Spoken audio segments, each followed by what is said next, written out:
வணக்கம். நெருக்கடி நிலைமையில் ஏதாவது ஒரு இக்கட்டான நிலையை எதிர்கொண்டால் நாம் உடனடியாக சூழ்நிலையை ஆராய வேண்டும். பின் விளைவுகளை யூகித்து சாமர்த்தியமாக மன உறுதி, தைரியம் மற்றும் சரியான மனப்பான்மையுடன் முன்னோக்கி சென்று நிலைமையை தீர்க்க செயல்பட வேண்டும்.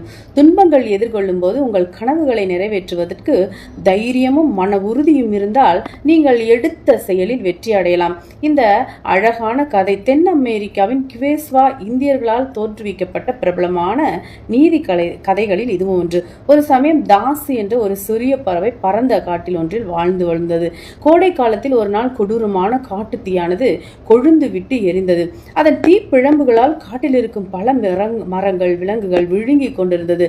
மற்ற பறவைகள் வானில் உயரமாக பறந்து வெகு தொலைவில் உள்ள பாதுகாப்பான இடத்துக்கு சென்று கொண்டிருந்தன.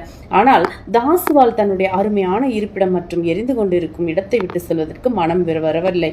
இரவும் பகலும் தன் ஆற்றல் முழுவதையும் உபயோகித்து தனது சிறு அழகில் ஆற்று நீரை நிரப்பிக்கொண்டு முன்னும் பின்னும் அலைந்து காட்டுத்தீயை அணைக்க தாசு முற்பட்டது. அந்த சிறிய பறவை தாசுவின் அரிதான துணிச்சலும் அசைக்க முடியாத மன உறுதியும் போற்றத்தக்க வகையில் இருந்தது. சிறிது நேரத்தில் பெரும் மழை காடுகளின் மீது பொழிந்தது. காட்டுத்தீயை தணித்தது.